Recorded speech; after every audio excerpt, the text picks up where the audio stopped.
This novel follows the coming-of-age experiences of an orphan named Pip. Tell us your name. Tell us your name. What's your name? Pip. Pip, sir.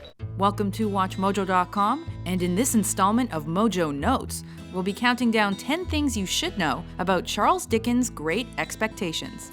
I know all about it. Number 10. About the author. Born in 1812 in Portsmouth, England, Charles Dickens was one of 8 children. He read a lot as a child, but money problems mostly prevented him from formal education. After taking several jobs, Dickens began contributing to journals and writing his own work. He found great success with A Tale of Two Cities and Great Expectations, and embarked on many reading tours before illness took his life. Number 9. Influences and Inspirations.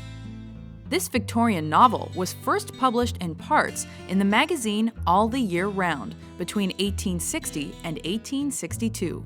Since he'd already been writing for several years, Great Expectations showcased Dickens' evolution as an author since it was more concise than his previous work.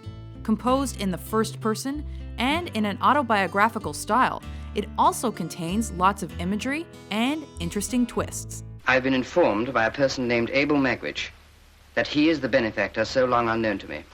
That is the man in New South Wales. But I always supposed that it was Miss Havisham. As you say, Pip, I am not at all responsible for that. Number 8. Settings and Era.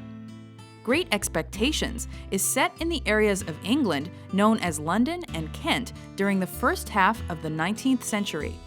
As an example of Victorian literature, it depicts life's hardships and the work its characters must undertake to survive.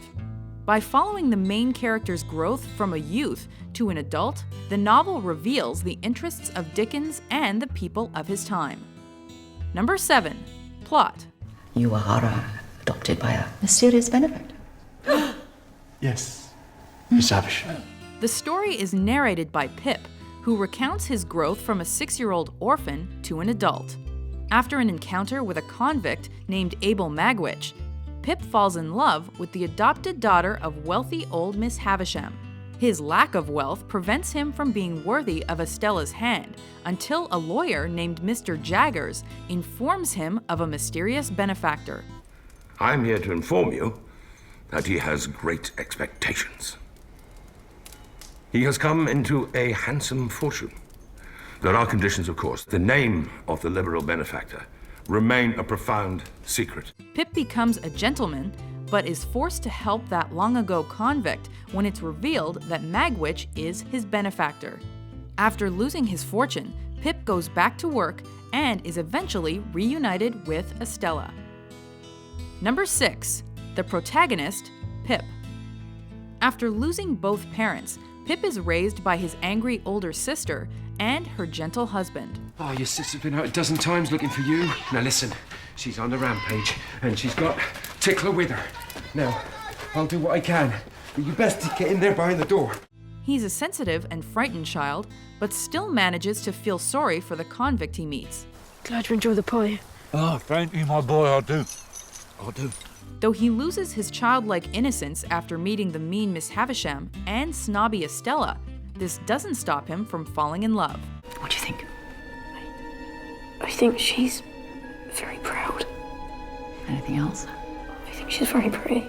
Pip then starts to obsess over money and material things after becoming a gentleman.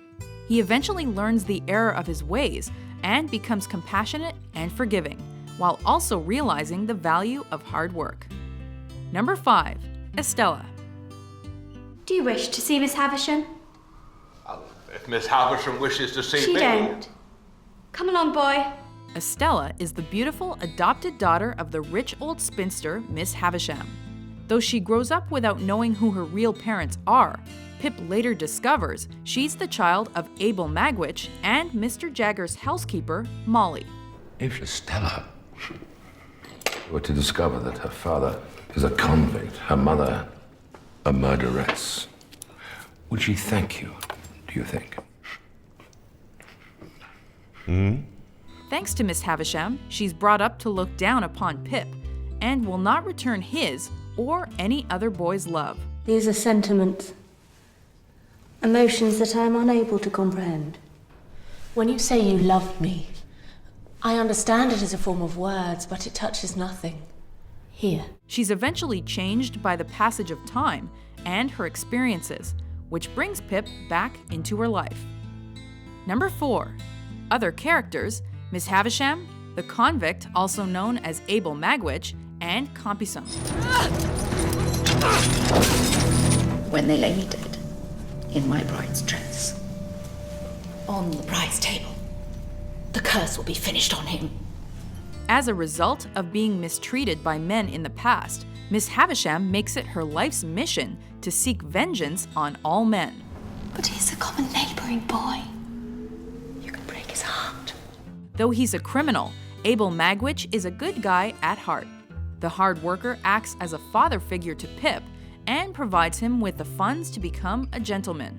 His enemy is fellow convict Compeyson, who is also Miss Havisham's former fiancé. Number 3. Values and themes. Pip's early encounter with a convict immediately introduces us to the novel's themes of guilt, crime, and social class. Well, you'll be coming back to dinner. Oh no, Pip, old chap. You and me is not two figures to be together in London. I'm wrong in these clothes, Pip. But Joe... You won't find half so much fault with me if you think of me as Joe the blacksmith. After he falls in love with a woman with a social status above his own, we're shown his ambition to become a gentleman. And this further demonstrates the relationships between love, good, and evil. Number 2. Modern popularity. Though early critics couldn't agree upon precisely what made Great Expectations what it was, the novel is still considered one of Dickens' most successful works. Thanks to memorable characters. Do you know what I touch? Here? Your heart. Broken. A dramatic plot.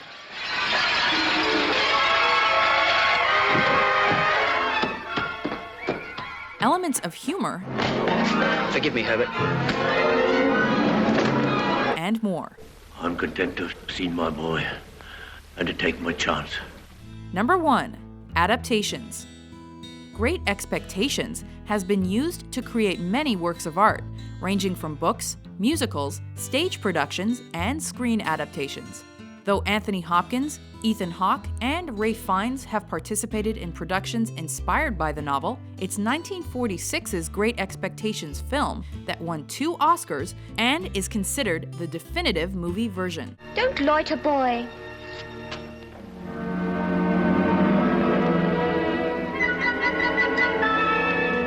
Do you agree with our list?